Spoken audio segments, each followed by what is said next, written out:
by transcription. Listen, America. These are the actual words of a mother who lives in the slums of one of our major cities. Last week, my little baby, 6 months old, were bit by a rat. I woke up in the nighttime. She was crying. I put salve on her sore. That wasn't the first time a child of mine was bit by a rat. About 6 years ago, I had another child bitten by a rat. Let's see, which one was it? Amos. Brucey Fleming is only one recorded voice among many that will tell you the story of how this courageous city has broken with the past and is now moving forward on 3 fronts toward the solution of its housing problem.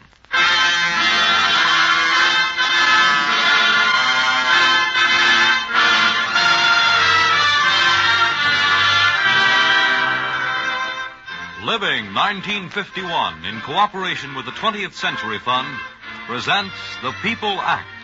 True stories of how your fellow Americans are uniting now in democratic ways to solve some of their everyday problems. These programs are assembled and produced by NBC's special program unit, Living 1951. We call this one Crusade in Baltimore.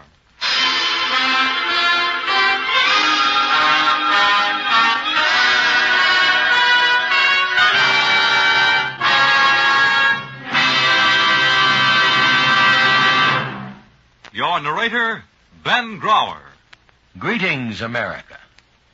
Let our field reporter, Elmore McKee, tell you why he paused in his nationwide search for democracy in action in the city of Baltimore.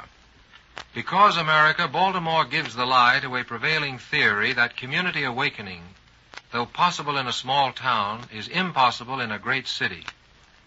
Today we shall see what an aroused citizenry and a responsive city government can accomplish as they tackle a problem together.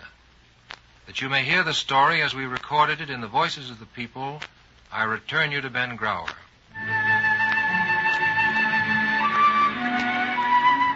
Once upon a time, back in Baltimore in the late 30s, few knew much or cared much about the slums.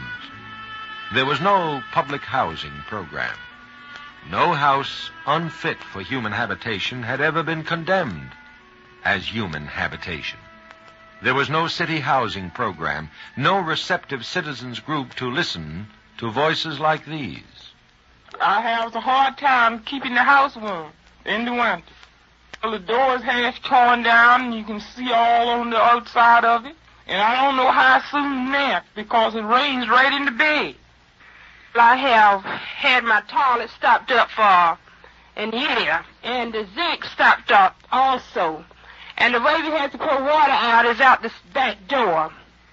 It's been in many a year that there was ever anything done on this property. The condition of the property, you have water in the cellar. Every time it rains, you're in ankle deep in the water down the cellar.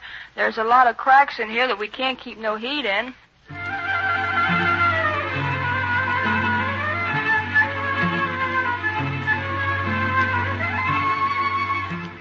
And if these unfortunates whose real voices you've just heard found any relief at all, there was only one clumsy method, as City Health official Dr. William H. Schultz told us. In those days, there were no specific ordinances dealing with insanitary housing in Baltimore City. As a result, we had to resort to the use of the general nuisance ordinance for having such conditions corrected. Then into this municipal jungle, dirty, crowded, forsaken, came a girl graduate, Frances Morton. Young, attractive, forceful Frances Morton, late of Smith College. I was asked by the Council of Social Agencies to make a survey of the area to find out what the social agencies were doing. I couldn't be satisfied with just studying what the social agencies were doing. I had to find out what was wrong with the area and then find out what was being done about the situation. Up one alley and down the next, day after day, week after week, month after month, walked Frances Morton. I spent a year wandering around the neighborhood, and I saw things that I had never seen in my life before. Alleys within alleys. Rooms meant for 4 people crowded with 11. Houses without water, without toilet facilities. Garbage-strewn yards, rat-infested fire traps. All this Frances Morton saw and, horrified, poured into her survey. Turn now to the newsroom of the Baltimore Evening Sun, where Clark Hobbs, today vice president of Goucher College, then served as associate editor. Miss Morton's survey came to my attention and aroused my interest. Prompted me to survey some of the areas of the city myself. Slumming, but not for the fun of it, went Editor Hobbs. A photographer and I would visit the slum areas and collect data and illustrations of what it was that we were talking about. These were used in a series of editorial articles on the editorial page of the Evening Sun. Gems of Baltimore architecture. Early American interior. With such ironic phrases, Hobbs captioned his hard-hitting articles to jolt complacent Baltimore, so that when Frances Morton organized the Citizens Housing Association, there were citizens aroused enough to join her, citizens working together for the first time. Before long, they reaped the first fruit of their efforts. In March 1941, we got this new city ordinance on the hygiene of housing with teeth in it. Speaking, Health Commissioner Huntington Williams. For the first time in history, this made it possible for us to condemn a house that was unfit for human habitation, either because of structural defect or because of sanitation beyond repair.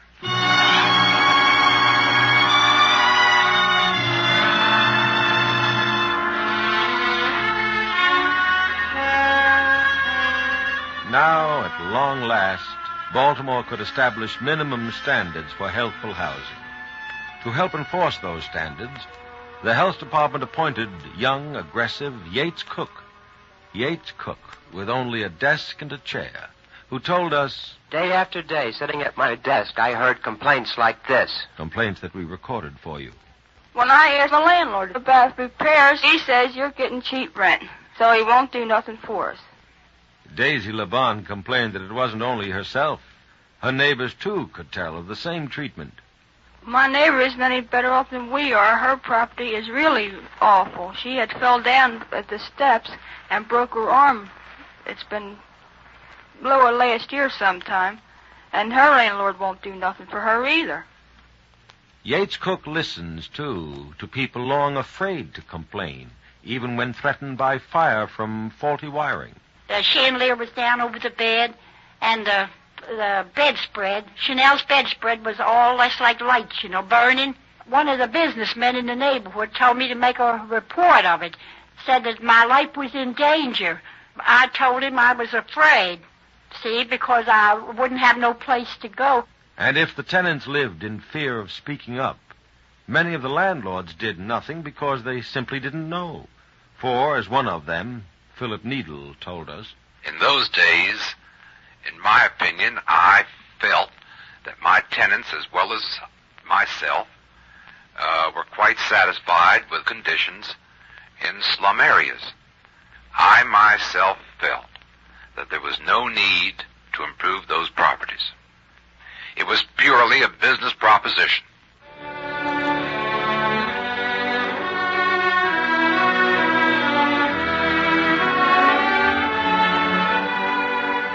And so Baltimore began seeking to educate landlord and tenant alike, and public too. But even with its new law, action could be taken only upon complaint. But 2 years later, the Division of Housing was set up in the Health Department and backed by a new group, the Housing Law Enforcement Committee. Then city officials concerned with all phases of the slum problem in Baltimore really went to work. As Yates Cook, advanced to head that division, put it, now we could go ahead on our slum problem. We didn't have to wait for complaints any longer. We could go ahead on our own initiative, on a block-to-block basis. And that's just what they did. Into 63 houses on one of the worst blocks in the city went Baltimore's now famous Block 1, health, fire, and building inspectors. Pooling their authority in a mass attack, they compiled joint lists of illegalities, ordered walls straightened, roofs patched, windows cut, outhouses replaced with bathhouses, basements water and rat-proofed. Down to Block 1 with its new look, we recently took our recording machine, America, and talked to people like Esther Dennard, Willie Shippey, and Elsie Connor, who lived there before and after. Their answers are typical of what all told us. Since this block has been improved, things are lots better.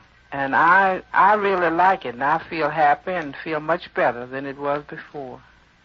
It was no sufficient fitting place to live. The landlord had the rain spouts fixed, the roof fixed, and the floor. Much happier than I used to be. What particularly pleased Elsie Connor was what was done to the filthy, vacant lot next door. Since the school property took it over, and now it's called the Friendship Garden. They cleaned it off and planted flowers on it. And I am the overseer of it. We have different kind of pretty flowers to make it smell sweet and nice and fresh in the mornings for the people.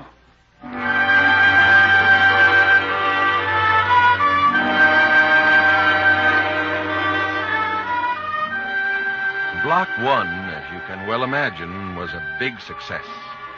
But it took a year and a half for Baltimore to work the miracle there. One reason, housing cases were shunted from court to court, often heard by a dozen different magistrates. Magistrates more concerned with crimes of violence before them than with the case of the faulty downspout, as Mildred Atkinson, a volunteer field worker in the slums, recalls it. In the courts at that time, a case would come before the magistrate and would be postponed, say postponed for 30 days so that the man could take care of the housing problem. But when the case came up again, a new magistrate would be there, and he would postpone it sometimes perhaps for 60 days, so that it has gone on as long as 14 months in one court. To see if something couldn't be done about this bottleneck, public-spirited Hans Frolicker, schoolmaster and president of the Citizens Planning and Housing Association, tells us. Finally, our planning committee asked into one room for lunch all the city officials who had anything to do with law enforcement and said to these men, what are you going to do? What can be done? Something must be done about our court problem. Suggestion after suggestion is made, but let Frolicker continue.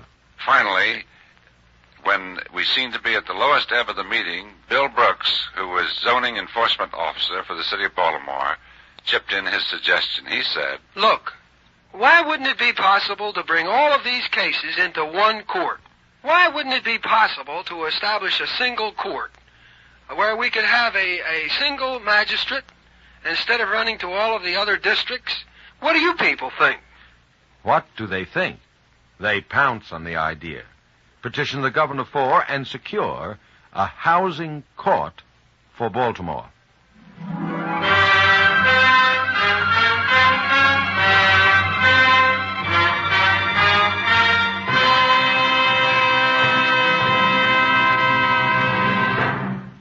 Here now, the case of young Raymond Goodman.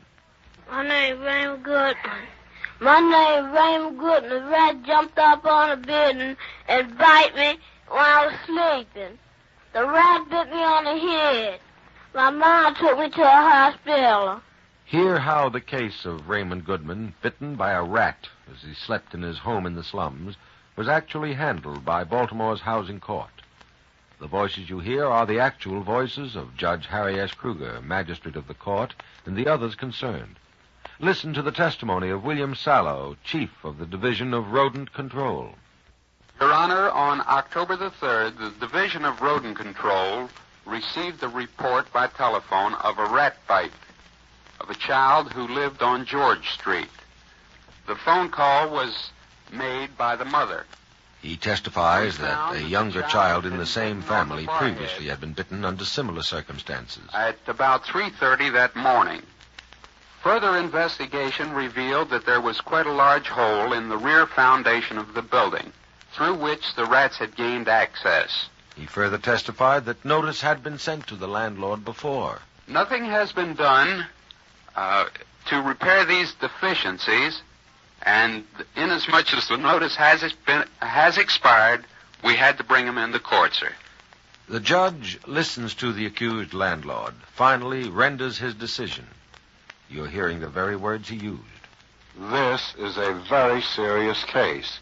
Actually, a person was bitten by a rat in Baltimore City. This in the year 1950. He reviews the landlord's excuses, namely that his contractor was at fault. Now you tell me that the reason that you failed to do it was not your fault. But that is not a good excuse, in my opinion. Because if you hold yourself out as an owner of property, renting it to people who must live there, then you must see to it that the property is in good, livable condition. And it's certainly unfair to expect people to live in a house which is overrun by rats. Then, in no uncertain terms, Judge Kruger declares, I find you guilty.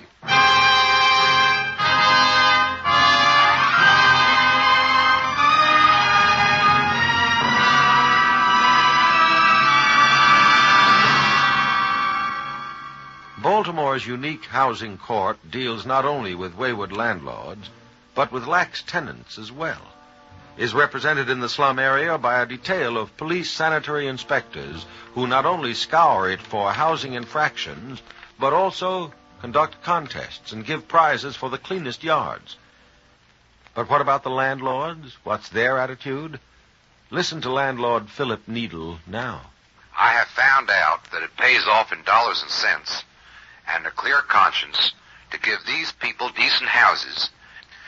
One day, a tenant of mine told me that her 13-year-old boy had gone to play in Druid Hill Park the other day and had come home hot and sweaty and taken a bath in a tub in her home for the first time.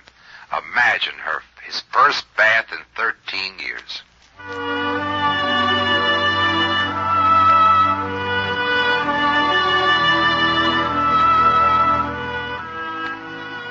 The children. As in all these stories, we come at length to the children and what the changes mean to them, whether at play in Druid Hill Park or in the new comforts in their homes or in their training for community cleanliness in the classroom.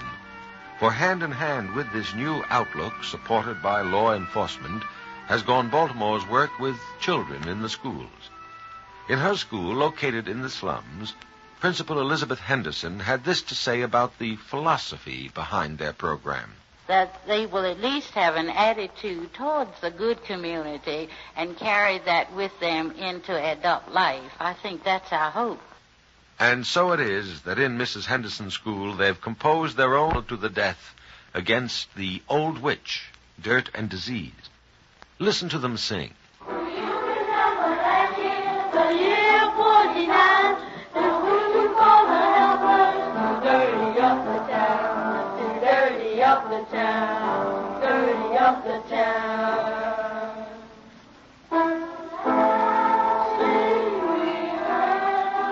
Do you remember last year, the year of 49, the cleaners chased the old witch a long way from town, a long way from town.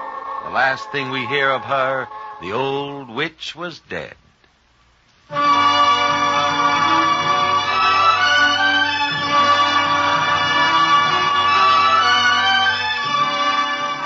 Not long ago, America, all the leading groups concerned with Baltimore's housing problem came together. Representatives of public housing, without whom the fight on blight could not proceed. Representatives of redevelopment through private enterprise.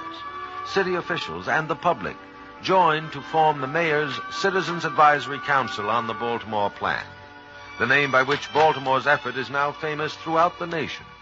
For the reason they come together, listen to Chairman James Rouse. Now we want to move forward.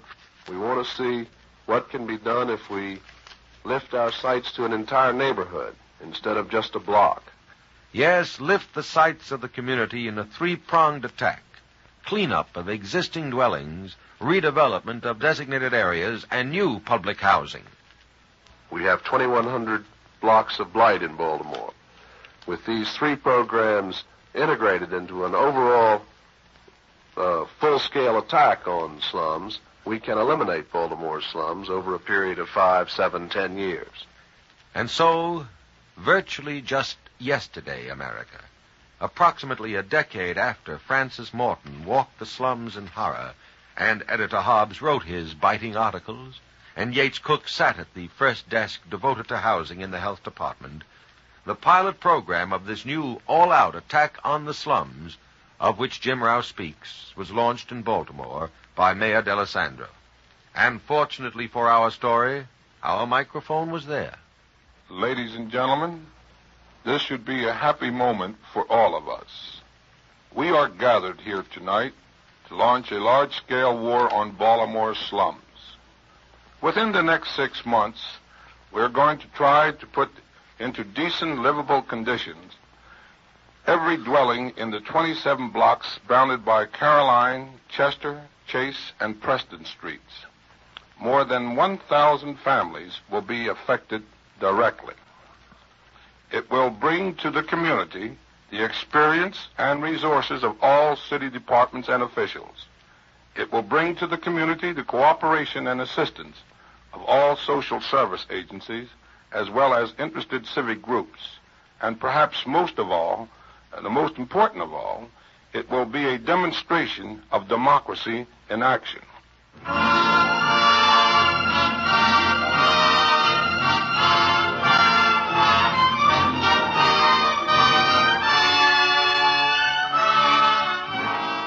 Which brings us up to date on Crusade in Baltimore. A crusade that, in the opinion of the Baltimore people who have closed ranks and are marching forward upon their problem together, has only begun. And now, back to field reporter Elmore McKee. Yes, the Baltimore story has only begun. For the people have learned not only to investigate and to talk, but to act. And this habit of action is spreading to many issues besides housing. As we feel this pulse beat of democracy in Baltimore, it is not hard to imagine what could happen if this same force of citizen action were put to work in every community of the land. For as Hans Freulicher has said, when the wave from other cities reach the waves from our city, there is a resulting force of real consequence for democracy, for this problem and for any other problem of a democracy. Such is the great wave of democratic action that was started in Baltimore. And indeed, as Mr. Fröhlicher has said, it may reach out to other communities all over our nation. For some findings on these national implications of our story, let's turn to the Research Foundation, the 20th Century Fund, which is collaborating with NBC in producing these programs. And we're fortunate in having here a member of the 20th Century Fund's Housing Committee, Dr. Lillian M. Gilbreth. Mrs. Gilbreth has had a distinguished career as a management consultant and as head of the firm of Gilbreth Incorporated Management Engineers, which she and her late husband built up together. As a mother and public-spirited citizen, Mrs. Gilbreth has always taken a deep interest in community welfare. I'd like to ask you, Mrs. Gilbreth, if you think this Baltimore experience sets a good example that other communities might follow. I think it sets the best possible kind of example, Mr. Grawer. Here is community action that is humane and purposeful and democratic, and it has a very special quality as well. What is that special quality, Mrs. Gilbreth? I mean its immediate, down-to-earth practicality. Baltimore found itself with some very bad conditions in some of its slums. I'm sure that conditions almost equally bad can be found in a great many other American cities, both large and small. So often the reaction of the public is to demand a huge program of tearing down the old slums and building new houses to replace them. All well and good. But sometimes the program is so huge and so expensive that nothing whatever gets done. Meanwhile, Baltimore doesn't wait for some grand dream to come true, but starts out on the basis of the here and now. Is that what you mean by its being practical, Mrs. Gilbreth? Exactly. The Baltimore Crusade shows what almost any community anywhere can do with the resources it has right now, today. The foundation of the Baltimore Plan is simply law enforcement. Almost every community has laws to set housing standards, regulate fire hazards, safeguard public health and sanitation. And if it hasn't such laws now, it can do what Baltimore did and pass some laws to cover the situation. Then I suppose comes the question of how to get cooperation in enforcing those laws. Right. And a fine thing about the Baltimore achievement is that all elements were enlisted in support of it. That is the true pattern of democracy, isn't it, Mr. Grau? Yes, indeed. Here we had citizen organizations, social agencies, departments of the city government, all working together. And remember, too, that tenants as well as landlords had to be educated to the value of keeping the premises clean, sanitary, and fireproof. Yes, incidentally, one thing I noticed, Mrs. Gilbreth, was that very little progress was made so long as people dealt with just a single individual tenant or a single landlord. Yes. A crusade like that just simply has to have cooperative effort. Our Housing Committee of the 20th Century Fund, as part of our general survey of American housing, studied this question of how to get better housing in run-down, substandard neighborhoods. Our committee recommended that owners of property in blighted areas should be encouraged to pool their interest, and that some help, such as reduced tax rates, might be given to private or semi-public corporations that were trying to improve the housing of a whole neighborhood or district in a planned and orderly fashion. I notice you mentioned both private enterprise and public or semi-public bodies for housing. Yes. Our Housing Committee recognized that under present conditions, private enterprise probably cannot meet all the housing needs of families in the very lowest income brackets. Some help from public sources usually is necessary.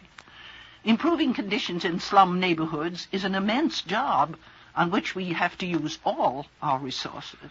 Mrs. Gilbreth, might our country's present rearmament program interfere with movements such as we've heard about today? I should think that such a movement, far from interfering with our rearmament program, would be a great help to it. Obviously, as our armament program gets underway and as construction of new houses slows down, our need for housing will increase. The beauty of the Baltimore Plan is it doesn't use up great quantities of hard-to-get building materials or take away manpower from defense industries. It's based on fixing up and making more livable the housing that we have right now. This means a strengthening of our country's physical resources. And by this vivid demonstration of cooperative action and community spirit, it strengthens the all-important spiritual resources of our democratic, free world. Thank you, Mrs. Lillian Gilbreth, for those comments and findings that help to illuminate our Baltimore story as a true example of American democracy in action.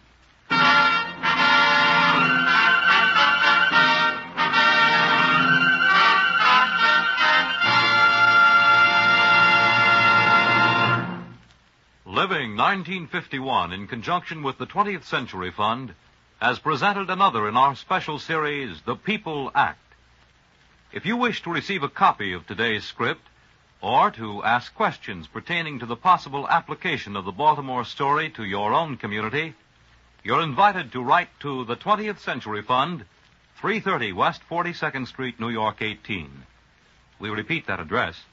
The 20th Century Fund, 330 West 42nd Street, New York 18. The fund will be glad to send you a script or put you in touch with an agency that may help you in your situation. Join us again next week when our field reporter will introduce us to some people who put democracy to work in a great industry in the city of New York.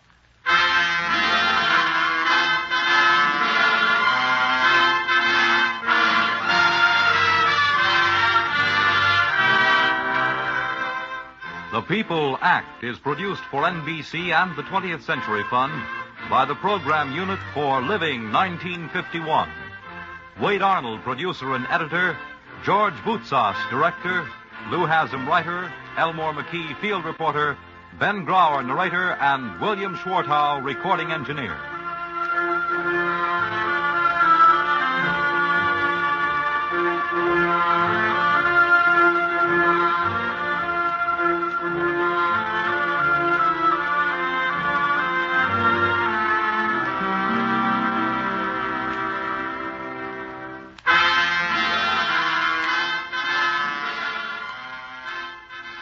Stay tuned for the NBC Symphony conducted by Maestro Toscanini on NBC.